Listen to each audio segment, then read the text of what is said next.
What will end up happening is my DNA will be collected and put into some database somewhere. You should not use 23andMe.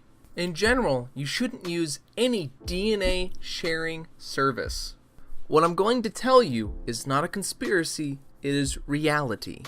If you are at all concerned with your privacy, even in the slightest, using a DNA kit will ruin any form of privacy you have about the one thing about you no one else can get, your DNA.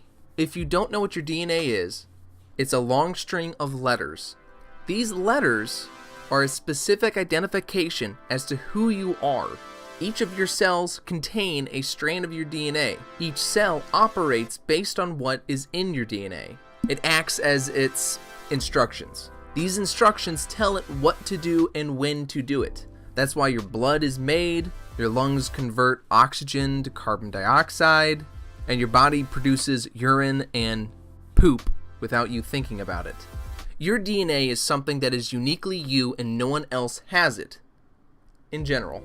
You see, your DNA was created by two things, your mother and your father. What this means is that if someone were to trace my DNA, they could find my father, my grandfather, my great-grandfather, and my great-great-grandfather. That's how 23andMe and other DNA testing kits are able to figure out what region you come from. And all the 23andMe and DNA testing kits are going to tell you are trivial things. You're more prone to sleep longer. You tend to sneeze a lot. Your urine sometimes smells like asparagus. There's nothing groundbreaking or earth-shattering that you can get through these DNA testing kits. But these kits weren't designed for you to get a product. They were designed to make you the product. Believe it or not, free things aren't free. I remember almost 10 years ago when it was in the news that Angry Birds was in trouble because they were not disclosing that they were getting paid by the CIA to tell them the users' sex, how often they use the game, when they're asleep, when they're awake, and how much they walk and where they walk. All those things are collected in the app. Then they sell this information to the government or other third parties, and that's where they make the money. They don't make the money because of the dumb ad that plays once in a while. They get like 1 penny from that for every time someone views that. So you would have to have 100 people play the game and watch a complete ad to even make $1. But if you have 100 people all worth $100 worth of data in one day, you can make $1,000 in an hour transmitting data to third parties. That's why you get these companies that get so rich so quick from just free apps. And you might stop and say, Caleb, wait, these DNA testing kits aren't free. You pay a good chunk of change for them to test your saliva. And you are right. But this is the misnomer. It's balancing the budget. The amount of money it takes to do this process, they charge you, so they break even. They don't spend anything on that. But they make money from selling your DNA to other third parties. And it doesn't even have to be your DNA. I've told my sister that I will literally give her a cease and desist order from a lawyer if she talks about getting a 23andMe done. Because her DNA is the closest to my DNA than anyone else in the world. She is my only blood sibling. Therefore, when they test her DNA, I will be in that catalog no matter what because I will be the closest to her. Let me explain to you why I'm so concerned about this topic. My oldest brother, the one that I've talked about before, that's a convict, has been in the military and has been to prison. Those two things collect a lot of data. They collect your fingerprint, they collect your DNA, they collect lots of different samples of you. He's already in the system. So if he were to commit a crime and he left DNA there, they would simply have to put it into a database research system and his name would pop up in less than 10 minutes. Now, if I were to commit a crime and I left my blood somewhere and they were to test it, my name wouldn't come up because my DNA is not in any catalog anywhere on this planet. I keep it in-house, in me. But if my sister were to do one of these DNA kits like from 23andMe and she were to give her DNA willfully over to them and they were to give her some dumb trivial little things you learn about yourself from it, my DNA is now in a database and it scares me. It's the government. Why would I give my DNA willfully to some third party that does not have my best interest in mind? All the time we see people get locked up and then released decades later because of insufficient evidence and the DNA was wrong.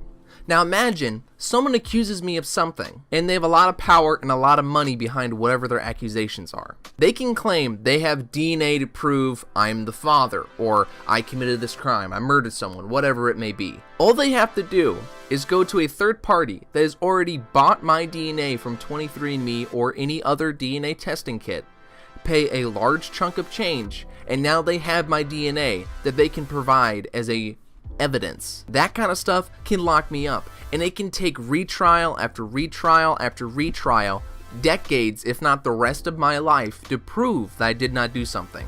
And I've heard this argument too many times against it, saying, well, Caleb, if you never plan on doing a crime, why does it concern you? It concerns me because it's my right, it's my privacy, it's what I am as a person. I didn't give consent for you to take my DNA and do this.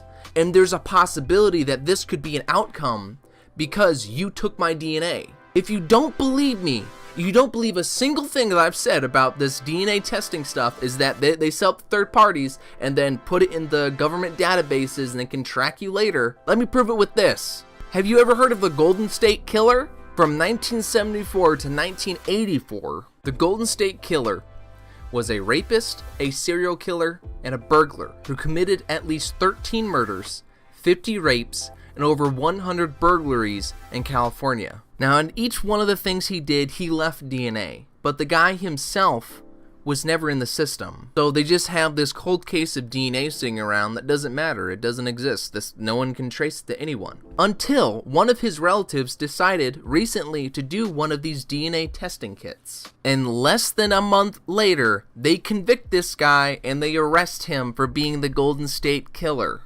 Because 23andMe sold the data to third parties. Then those third parties, being one of them the government, sold it to California's police division, and then they took that and cross-referenced it with everyone they had, and they found this guy because the DNA matched. This is not fiction. This is fact. This is what happens. There is no such thing as a free lunch. You need to be so cautious when you give out so many private things. Google Maps, for instance, the more you use that, you can go in the settings and it will send you an email. I have it send me an email every month. It literally tracks everywhere you've ever been. It'll show you this cool little shape you make when you go on Google Maps.